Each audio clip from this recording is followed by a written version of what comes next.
ನಾರಾಯಣಂ ಸುರಗುರುಂ ಜಗದೇಕನಾಥಂ ಭಕ್ತಪ್ರಿಯಂ ಸಕಲಲೋಕನಮಸ್ಕೃತಂ ಚ ತ್ರೈಗುಣ್ಯವರ್ಜಿತಮಜಂ ವಿಭುಮಾದ್ಯಮೀಶಂ ವಂದೇ ಭವಗ್ನಮರಾಸುರ ಸಿದ್ಧವಂದ್ಯಂ ವ್ಯಾಸಂ ವಸಿಷ್ಠನಪ್ತಾರಂ ಶಕ್ತೇಃ ಪೌತ್ರಮಕಲ್ಮಷಂ ಪರಾಶರಾತ್ಮಜಂ ವಂದೇ ಶುಕತಾತಂ ತಪೋನಿಧಿಂ.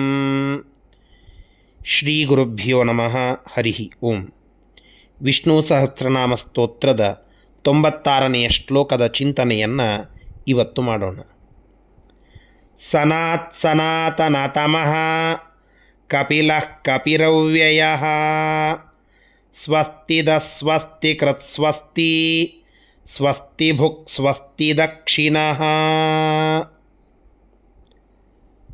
ಭಗವಂತನನ್ನು ಸನಾತ್ ಅಂತ ಕರೀತಾರೆ. ಸನಂ ಲಾಭಂ ಆತಯತಿ ಇತಿ ಸನಾತ್. ಸನ ಅಂದರೆ ಲಾಭ ಅಂತ ಅರ್ಥ. ಅದನ್ನು ಆತಯತಿ ಗಮಯತಿ ನಮ್ಮತ್ತ ತರುತ್ತಾನೆ ಭಗವಂತ, ನಮಗೆ ಲಾಭವನ್ನು ಕೊಡಿಸುತ್ತಾನೆ ಭಗವಂತ. ಅದು ಸುಖದ ಲಾಭವೋ, ಧನದ ಲಾಭವೋ, ನೆಮ್ಮದಿಯ ಲಾಭವೋ,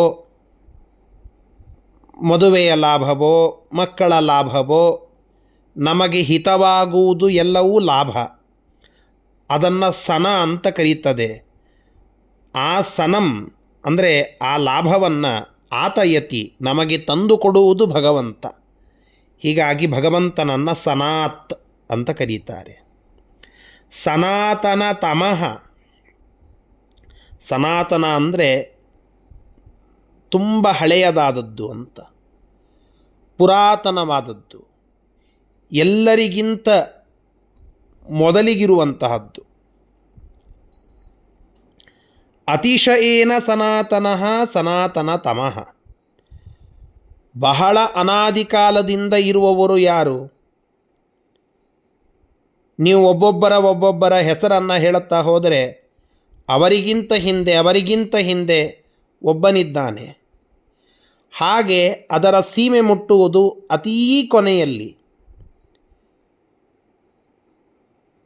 ಈ ಸೃಷ್ಟಿಯಾಗುವುದಕ್ಕಿಂತ ಮುಂಚೆ, ಅದರ ಹಿಂದೆ ಯಾರೂ ಇಲ್ಲದೆ ಇದ್ದಾಗ, ಸೃಷ್ಟಿಗಿಂತ ಮುಂಚೆ ಇರುವ ಏಕಮೇವ ಅದ್ವಿತೀಯ ವ್ಯಕ್ತಿ ಅದು ನಮ್ಮ ಪರಮಾತ್ಮ. ಆದ್ದರಿಂದ ತಮ ತರ ಅನ್ನುವ ಎರಡು ಶಬ್ದವನ್ನು ನಾವು ಸಂಸ್ಕೃತದಲ್ಲಿ ಬಳಸ್ತೇವೆ. ಹೇಗೆ ಇಂಗ್ಲೀಷ್ನಲ್ಲಿ ಸುಪರ್ಲೇಟಿವ್, ಕಂಪ್ಯಾರಿಟಿವ್ ಅನ್ನುವ ವಿಚಾರವನ್ನು ನಾವು ಕೇಳುತ್ತೇವೆ, ಹಾಗೆ ತಮಃ ತರಹ ಅಂತ ಹೇಳಿ ನಾವು ಅದೇ ರೀತಿಯಲ್ಲಿ ಸಂಸ್ಕೃತದಲ್ಲಿ ಬಳಸ್ತೇವೆ. ಸನಾತನ ತರಹ, ಸನಾತನ ತಮಃ. ಸನಾತನ ತಮಃ ಅಂದರೆ ಸುಪರ್ಲೇಟಿವ್. ಆ ಸುಪರ್ಲೇಟಿವ್ ಡಿಗ್ರಿಯಲ್ಲಿ ಇವನ ಹಿಂದೆ ಮತ್ತಾರೂ ಇಲ್ಲ, ಇವನೇ ಸನಾತನ. ಅದಕ್ಕಾಗಿ ಸನಾತನ ತಮಃ ಅಂತ ಆ ಪರಮಾತ್ಮನನ್ನು ಕರೀತಾ ಇದ್ದಾರೆ. ಕಪಿಲಃ ಇದು ಭಗವಂತನ ಒಂದು ರೂಪ. ಭಾಗವತದಲ್ಲಿ ಕಪಿಲ ನಾಮಕ ಪರಮಾತ್ಮನ ವಿಶೇಷವಾದ ಉಪಾಖ್ಯಾನವನ್ನು ನಾವು ಕೇಳುತ್ತೇವೆ. ಆ ಭಗವಂತನ ವಿಶೇಷ ಸ್ಮರಣೆಯನ್ನು ನಾವು ಸಂಚಿಂತಯೇದ್ ಭಗವತಶ್ಚರಣಾರವಿಂದಂ ಅನ್ನುವ ಆ ಧ್ಯಾನ ಶ್ಲೋಕಗಳಲ್ಲಿ ಕೇಳುತ್ತೇವೆ. ಅಂತಹ ಆ ಕಪಿಲ ಅನ್ನುವ ಹೆಸರಿನಿಂದ ಭಗವಂತ ಅವತಾರ ಮಾಡಿದ್ದು. ಇದರ ಅರ್ಥ ಏನು ಅಂತ ನೋಡೋದಾದರೆ, ಸುಖರೂಪ ಪಾಲ್ಯತೆ ಲೀಯತೆ ಚ ಜಗತ್ ಅನೇನ ಇತಿ ಕಪಿಲಃ ಅಂತ ಶ್ರೀಮದಾಚಾರ್ಯರು ಗೀತಾಭಾಷ್ಯದಲ್ಲಿ ತಿಳಿಸ್ತಾರೆ. ಕ ಅಂದರೆ ಸುಖರೂಪವಾದದ್ದು, ಪ ಅಂದರೆ ಪಾಲನ ಮಾಡುವಂತಹದ್ದು, ಲೀ ಅಂದರೆ ಲೀನ ಲೀಯತೆ ಅಂದರೆ ಸುಖರೂಪವಾದದ್ದು ಯಾವುದೋ ಅದು ಪಾಲಿಸಲ್ಪಡುತ್ತದೆ, ಕೊನೆಯಲ್ಲಿ ಅದು ಮುಕ್ತಾಯಗೊಳ್ಳುತ್ತದೆ. ಇದು ಯಾರಲ್ಲಿ? ಅದು ಭಗವಂತನಿಂದ, ಭಗವಂತನಲ್ಲಿ.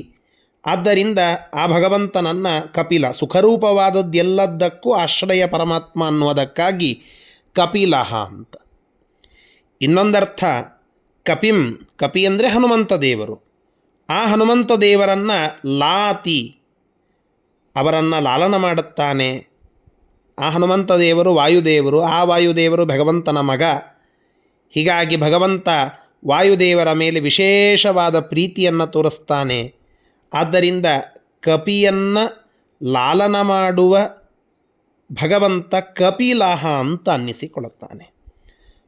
ಕಪಿ ಇದು ಕೂಡ ಭಗವಂತನ ಒಂದು ಹೆಸರು. ಕ ಅಂದರೆ ಸುಖ ಅಂತ ಅರ್ಥ. ಕಂ ಸುಖಂ ಪಿಬತಿ ಇತಿ ಕಪಿ. ಮುಂದೆ ಅವ್ಯಯ, ಸುಖವನ್ನು ಉಣ್ಣುವವನು, ಸುಖಭೋಗವನ್ನು ಮಾಡುವವನು ಕಪಿಹಿ, ಇದು ಭಗವಂತ. ಅದರಂತೆ ಅವ್ಯಯ, ಯಾವ ರೀತಿಯಾದ ವ್ಯಯ ಅಂದರೆ ನಾಶವೂ ಆ ಭಗವಂತನಿಗೆ ಇಲ್ಲ. ಭಗವಂತನಿಗೆ ಪ್ರಳಯ ಇಲ್ಲ, ಲಯ ಇಲ್ಲ. ಆದ್ದರಿಂದ ಅವ್ಯಯ ಇದು ಭಗವಂತನ ಹೆಸರು. ಸ್ವಸ್ತಿದಃ, ಸ್ವಸ್ತಿ ಅಂದರೆ ಮಂಗಲ ಅಂತ ಅರ್ಥ. ಭಕ್ತರಿಗೆ ಸ್ವಸ್ತಿಯನ್ನು, ಮಂಗಲವನ್ನು ದದಾತಿ ಕೊಡುತ್ತಾನೆ ಭಗವಂತ. ಆದ್ದರಿಂದ ಆ ಪರಮಾತ್ಮನನ್ನು ಸ್ವಸ್ತಿದಃ ಅಂತ ಕರೀತಾರೆ. ಸ್ವಸ್ತಿಕೃತ್, ಆ ಪರಮಾತ್ಮ ಸ್ವಸ್ತಿಯನ್ನು ಸಜ್ಜನರಿಗೆ ಮಾಡುತ್ತಾನೆ. ಭಗವಂತನೇ ಮಂಗಲ ರೂಪನಾಗಿ ಇದ್ದು ಮಂಗಲವನ್ನು ತಂದುಕೊಡುತ್ತಾನೆ. ಸತಾಂ ತಾಂ ಕರೋತೀತಿ ಸ್ವಸ್ತಿಕೃತ್, ಸ್ವಸ್ತಿಯನ್ನು ಸಜ್ಜನರಿಗೆ ತಂದಿರಿಸ್ತಾನೆ ಅವರ ಜೀವನದಲ್ಲಿ. ಆದ್ದರಿಂದ ಭಗವಂತನನ್ನು ಸ್ವಸ್ತಿಕೃತ್ ಅಂತ ಕರೀತಾರೆ. ಸ್ವಸ್ತಿ, ಸುವಸ್ತಿ, ಎಲ್ಲರಿಗಿಂತ ಪರಮಾತ್ಮ ಶ್ರೇಷ್ಠ, ಅತ್ಯಂತ ಸಕಲ ದೇಶ ಕಾಲ ಮುಂತಾದವುಗಳಲ್ಲಿ ಎಲ್ಲ ಕಡೆಗಳಲ್ಲಿ ಇರುವವನು, ಚೆನ್ನಾಗಿ ಇರುವವನು. ಇದು ಭಗವಂತನ ವೈಶಿಷ್ಟ್ಯ. ಆದ್ದರಿಂದ ಅವನನ್ನು ಅಸ್ತಿ ಸ್ವಸ್ತಿ ಅಂತ ಕರೀತಾರೆ. ಸ್ವಸ್ತಿಭುಕ್, ಸ್ವಸ್ತಿಭುಕ್, ಸ್ವಸ್ತಿ ಸುಖ, ಇದನ್ನು ಭೋಜಯತಿ, ಆ ಎಲ್ಲ ಸುಖವನ್ನು ಮುಖ್ಯವಾಗಿ ಭೋಗ ಮಾಡುವವನು ಪರಮಾತ್ಮ. ಸುಖವನ್ನೆಲ್ಲ ನಮ್ಮಲ್ಲಿ ಇದ್ದು ಅವುಗಳ ಭೋಗವನ್ನು ಭಗವಂತನೇ ಮಾಡುತ್ತಾನೆ.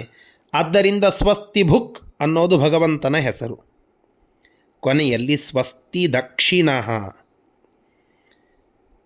ಸ್ವಸ್ತಿ ಮಂಗಲಪ್ರದಾನೆ, ಕುಶಲಃ ಇತಿ ದಕ್ಷಿಣಃ, ಸ್ವಸ್ತಿ ದಕ್ಷಿಣಃ. ದಕ್ಷ ಅದರ ಭಾಗವೇ ದಕ್ಷಿಣಃ, ದಕ್ಷತೆಯನ್ನು ಉಳ್ಳವನು.